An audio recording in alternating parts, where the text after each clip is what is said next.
So, choosing joy this weekend, and with this being the official summer solstice, albeit a bit wetter than I expected, I just saw Pixar's Elio, and yes, Virginia, I am aware it's out, and I, for one, absolutely loved it.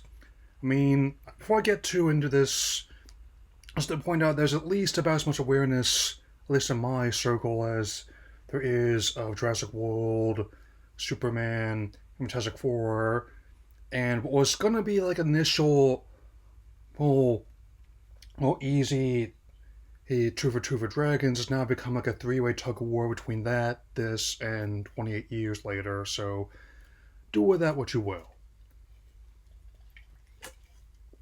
And I can say with confidence it's a future classic and easily a personally, on my experience, the best science fiction outing for Pixar since Wall-E. Definitely a lot of similarities in style, tone, and indeed sending an optimistic message when it's really needed the most. So, let's begin. The film follows a young man named Elio Solis, voiced by newcomer Jonas Kibriabe, and his guardian Olga, uh, voiced by Zoe Saldana, who the two are living together after the loss of Elio's parents before the story began, and as a result, Elio's main motivation is he wants to be abducted by aliens, feeling he does not belong on Earth. So when he's sent to camp for the summer, he ends up uh, going out looking for life on other planets, and sure enough, thanks to like a message sent via ham radio, it finds him.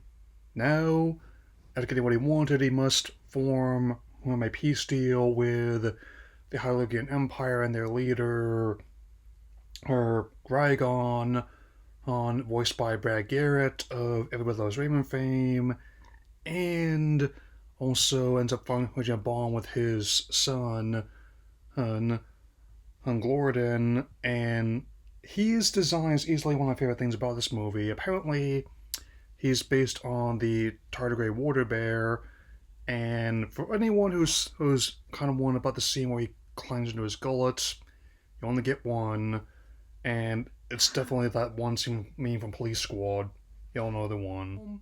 The film has three directors: Alfred Molina, no, Adrian Molina. I'm sorry about that. It's the A of Coco, who is going to be directing the upcoming sequels I'm low-key excited for, or Turning Red's Domeshi, and Madeline Ain Sharafian, who directed the Burrow shorts, and I think that their work together is incredible here.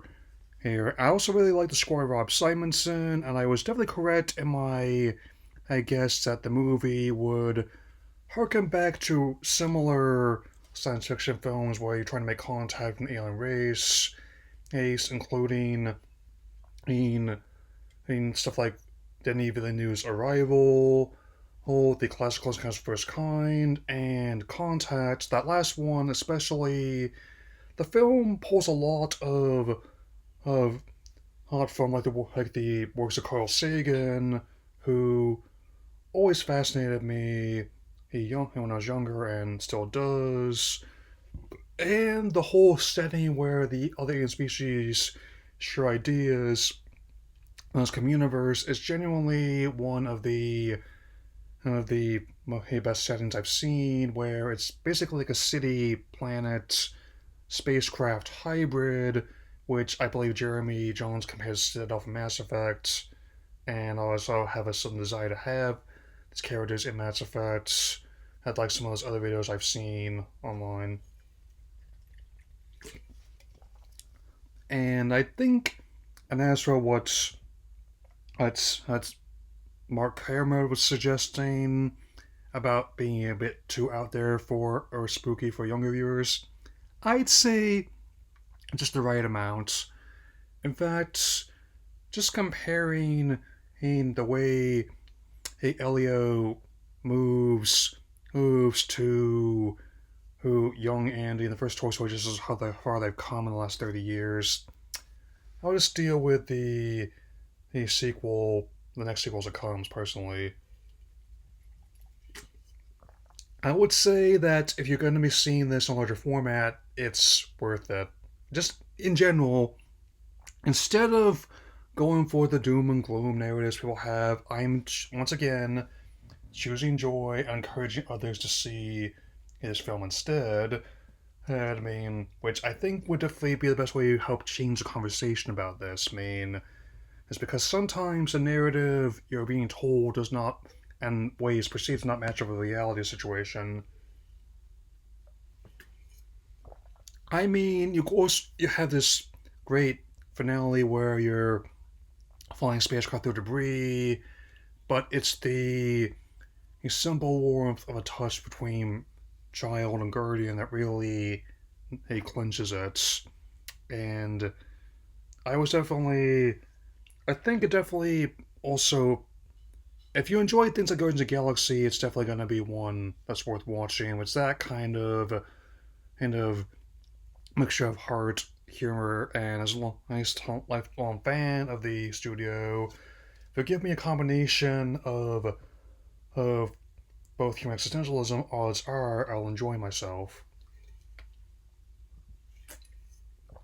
I also definitely like little touches like how like their scientist Melmac, I mean, who I guess maybe his family name. I was sure he's not secretly related to Elf. I mean, it's definitely something. And bottom line, this has definitely joined the list of my favorite films of the year. I can definitely say hey that much. It is actually it's one of the few times where I actually did not make a single trip to the restroom throughout the entire thing, even as Alien and Gordon were definitely going through the alien restroom like it was a water slide. I'd, I mean, I could definitely see this happening in the near future. And I can definitely say with confidence that this one has not only has more color, but also a better understanding of war, peace, and loss than the New Dragons has. It definitely has like a better tomato meter score, and most people I've talked to who have seen it thus far have absolutely loved it. So now is the time to change the conversation on this movie. And a lot of people are expecting this one to underperform, so let's put that to the test. As to as soon as you can, and as soon as you have a venue showing this one, get your ticket early and often. And heck, I think much like the mimetic one on from Dune about a year ago, the Gordon Popcorn Bucket sold out at my closest venue. They still have like a less complex X venue bucket being sold, as well as like a light up beverage cup. May not be Glorp, but this Baja Blast is definitely a good way to kick off the summer as well. And oh yes, I will say that there is neat humor abound, and I like a lot of other people. The only thing I got issue with that there wasn't more of it. But it's still very fast paced, tightly plotted 98 minutes. And it's a definitely ideal way to introduce who's younger ones to these concepts, and I think a lot of them actually could grow up to be science fiction fans as well.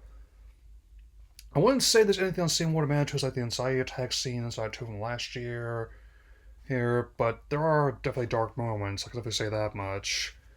And they do not play Elio's grief for laughs once. And even like the figurative little cartoon bullies, Caleb and Bryce, are not the worst I've ever seen. The worst things they do is like getting a scrap on the beach each and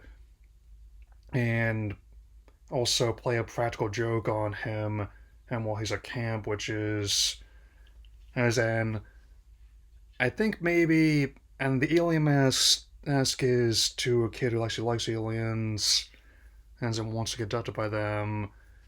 I'd definitely say that actually made sense for the inciting incident, at the very least. I can definitely cannot stress enough of how good this movie is and why I believe you should go see it. My final rating, of course, is a stellar 4 out of 4. And was one final note, it definitely has the best use of talking heads once a lifetime since their concept film stopped making sense. Hence me, which I actually recently watched the 4K version from A24, so that'll be all for now. And next one we'll be talking about will not be quite as good as this one. And first, I have another animation which has been generating a lot of talk lately, which I will have to contribute towards because I am not entirely certain how to think of it either. That'll be all for now. Take care.